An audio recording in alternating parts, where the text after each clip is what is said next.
Hola, ¿qué tal? Soy el profesor Juan Morales del Tecnológico Nacional de México, Instituto Tecnológico de Tijuana, de la modalidad a distancia de la materia Estadística Inferencial 1. Hoy continuaremos con el tema Introducción a la Estadística, subtema Recolección de datos muestrales. Bueno, para iniciar vamos a revisar de dónde recabamos los datos. Por lo regular, los datos se recaban ya sea de un estudio observacional o de un experimento. ¿Cuál es la diferencia? En un estudio observacional observamos y vemos y medimos características específicas, pero no intentamos modificar los sujetos que estamos estudiando. Lo contrario sucede en un experimento, donde aplicamos tratamientos y luego procedemos a observar cuáles son los efectos de esos tratamientos. Entonces, al aplicar algún tratamiento, estamos modificando a los sujetos de estudio. En los experimentos, los sujetos se denominan unidades experimentales. Aquí tenemos dos ejemplos, uno de cada caso, un estudio observacional y un experimento. Un estudio observacional puede ser una encuesta. Veamos el ejemplo. La encuesta de Literary Digest, en la que se preguntó a los participantes por quién votarían en la elección presidencial, es un estudio observacional. Se interrogó a los individuos en relación a sus preferencias electorales, pero no se les aplicó ningún tipo de tratamiento. Aquí tenemos el ejemplo del experimento. En el experimento de salud pública más grande que se haya realizado, un grupo de 200.745 niños recibieron un tratamiento que consistía en la vacuna del Salk, mientras que un grupo de 201.229 niños recibieron un placebo. ¿Qué es un placebo? Un placebo es como si fuera una vacuna, pero realmente sin el ingrediente activo.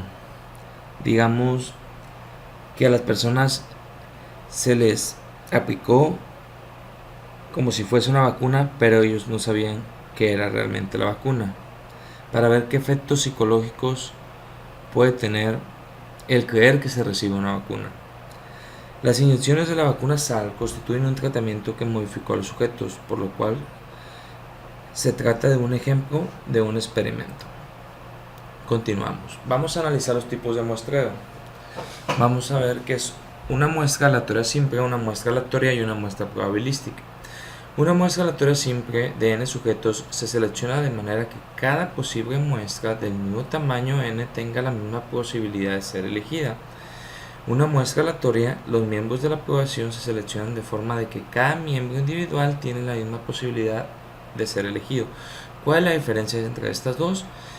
En que la primera, la muestra aleatoria simple, nos habla que cada posible muestra, y en la muestra aleatoria nos habla que cada miembro individual, y ambas se refieren a que tengan la misma posibilidad de ser elegida. Una muestra probabilística implica seleccionar a los miembros de una población de forma que cada miembro tenga una posibilidad conocida, aunque no necesariamente la misma, de ser elegido. Como ejemplo, vamos a analizar el siguiente caso. Muestreo de senadores de Estados Unidos. Cada uno de los 50 estados de Estados Unidos envía 2 senadores al Congreso, de manera que hay exactamente 100 senadores. Suponga que se anota el nombre de cada estado en una tarjeta separada, que se mezclan las 50 tarjetas en un recipiente con el nombre de cada estado, no de cada senador, sino de cada estado. Y después se selecciona una de ellas, una tarjeta con el nombre de un estado. Si consideramos que los 2 senadores del estado seleccionados constituyen una muestra, los 2 senadores del mismo estado, el resultado es una muestra aleatoria. Pregunta, ¿una muestra aleatoria simple o una muestra probabilística? Vamos a analizar este ejemplo. Se trata de una muestra aleatoria porque cada senador tiene la misma probabilidad, 1 en 50, de ser elegido. Okay.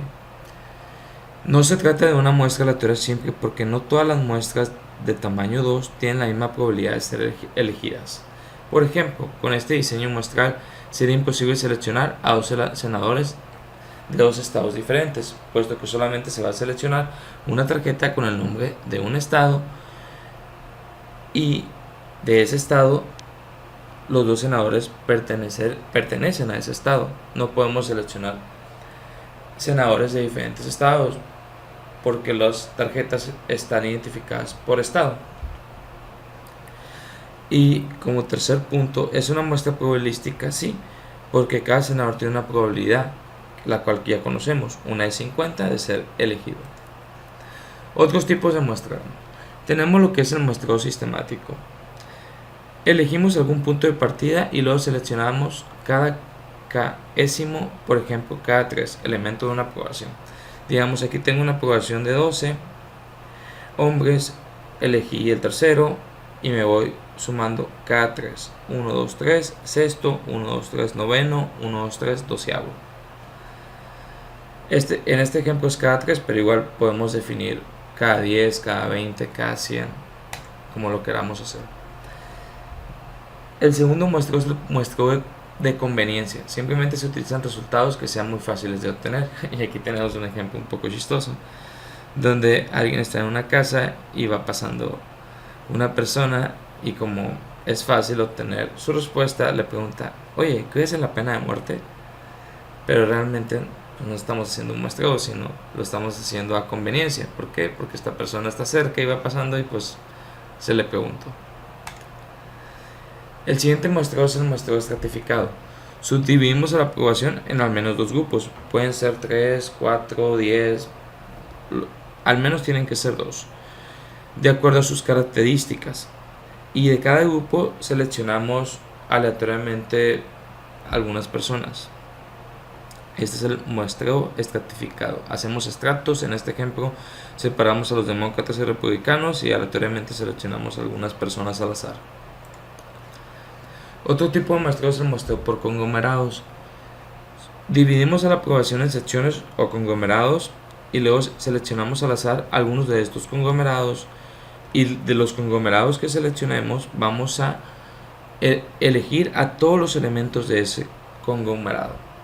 Aquí tenemos un ejemplo, todas las clases de una universidad, tenemos arquitectura, historia del arte, biología, etcétera, zoología. Seleccionamos 2. Entonces de estos 2, historia del arte sección 1 y biología sección 2, vamos a realizar encuestas a todos los estudiantes de estos 2 conglomerados. Siguiente. Muestreo de etapas múltiples. Vamos a ver un ejemplo. Los encuestadores profesionales e investigadores gubernamentales a menudo recolectan datos utilizando cierta combinación de métodos básicos. Un diseño de muestreo de etapas múltiples implica la selección de una muestra en diferentes pasos, los cuales suelen incluir distintos procedimientos de muestreo. Y aquí tenemos el ejemplo. Los datos estadísticos del gobierno de Estados Unidos sobre el desempleo se obtienen de hogares encuestados. No es práctico hacer entrevistas personales a cada miembro de una muestra aleatoria simple, ya que los hogares individuales están distribuidos por todo el país.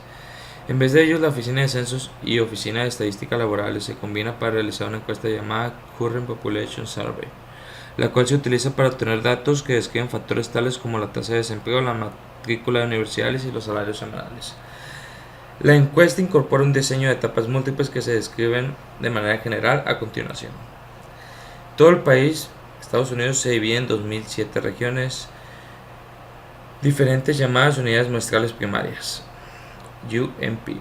Las unidades muestrales primarias son áreas metropolitanas, grandes condados o grupos de condados más pequeños. Aquí vemos que los condados más pequeños se forman diferentes grupos. En cada uno de los 50 estados se selecciona una muestra de unidades muestrales primarias. Para la Current Population Survey se utilizan 792 de las unidades muestrales primarias. 792, y vamos a ver cómo se seleccionan. Se usan las 432 unidades muestrales primarias de las poblaciones más grandes. ¿Okay? Y se seleccionan 360. Si vemos 432 y 360 nos da la cantidad de 792. 360 unidades muestrales primarias de las 1575 restantes. ¿Cuáles son estas restantes? Los grupos de condados más pequeños. Ok, y como podemos ver, las 1575 más las 792 son las 2007 regiones. Ok, aquí estamos utilizando en esta etapa, al decir que se seleccionan al azar, un muestreo aleatorio simple. Cada una de las 792 unidades muestrales primarias elegidas se divide en bloques y se utiliza un muestreo estratificado para seleccionar una muestra de bloques. Aquí en esta tercera etapa estamos utilizando la estratificación. En la cuarta etapa, en cada bloque seleccionado se identifican conglomerados. Ya utilizamos el método de muestreo conglomerados de hogares cercanos entre sí. Los conglomerados se eligen al azar, volvemos a utilizar aleatorio simple, y se entrevistan a todos los hogares de los conglomerados elegidos. Observe que este diseño de muestreo de etapas múltiples incluye los muestreos aleatorios certificados por conglomerado en diferentes etapas. El resultado final es un diseño de muestreo complejo, pero es mucho más práctico y menos costoso que utilizar un diseño más sencillo como una muestra aleatoria simple. ¿Por qué? Porque, como ya se mencionó, si se selecciona una muestra aleatoria simple, los hogares están distribuidos por toda la nación y va a ser mucho más difícil y más costoso hacer el muestreo. Bueno, como complemento a este tema de recolección de datos muestrales, vamos a ver algunos tipos de estudios observacionales y experimentos. Primero vamos a abordar los tipos de estudios observacionales. Tenemos el estudio transversal, donde los datos se observan y se miden en un solo momento. El estudio retrospectivo, los datos se toman del pasado mediante exámenes, registros, entrevistas y otros recursos. Y el estudio prospectivo, o longitudinal o de cohorte. Los datos se reunirán en el futuro y se toman grupos llamados cohortes que comparten factores comunes. Tenemos un ejemplo de diseño de experimentos. El mismo ejemplo que mencionamos hace unos minutos, el experimento de la vacuna SARS en 1954 se diseñó un experimento masivo con la finalidad de probar la efectividad de la vacuna SARS para prevenir la poliomielitis, una enfermedad que había causado la muerte y paralizado a miles de niños. En ese experimento se administró un tratamiento de la vacuna SARS a un grupo de 200.745 niños, mientras que a un segundo grupo de 201.229 se le dio un placebo que no contenía ningún fármaco. Sin embargo, a las personas que se les aplicó no se les informó y ellos pensaban que estaban recibiendo la vacuna. Los niños que fueron inyectados no sabían si estaban recibiendo la vacuna de SARS o el placebo y fueron asignados al grupo de tratamiento o al grupo de placebo mediante un proceso de selección aleatoria equivalente al lanzamiento de una moneda. De los niños que recibieron la vacuna, 33 desarrollaron posteriormente poliomielitis, aunque los niños que recibieron el placebo, 115 desarrollaron la enfermedad. Como podemos ver, la cantidad fue menor de los que recibieron el placebo, por lo cual pues la vacuna SARS sí fue efectiva. ¿Por qué? Porque las muestras son casi iguales, alrededor de 200.000. Continuamos. Tenemos un diseño experimental inadecuado. Tratar a todas las mujeres y no tratar a los hombres, como el ejemplo que tenemos aquí. Pero además no sabe si los efectos se deben al género o al tratamiento. Tenemos un diseño experimental completamente aleatorizado, donde tenemos revueltos hombres y mujeres y al azar seleccionamos algunas personas. De manera aleatoria se determina quién recibirá el tratamiento. Se aplica el tratamiento a estos sujetos elegidos al azar. Tenemos el diseño de bloques aleatorizados. Se forma un bloque de mujeres y un bloque de hombres. Dentro de cada bloque se selecciona al azar los sujetos que recibirán el tratamiento. Se separan, digamos que se hacen dos estratos, mujeres y hombres, y al azar se seleccionan algunos elementos. Ok, esta información está basada en el libro de estadística Mario Trolla, 11ª edición, editado por Editorial Pearson 2013. Eso fue todo por este tema. Muchas gracias por su atención. Continuaremos con el siguiente tema en otra ocasión.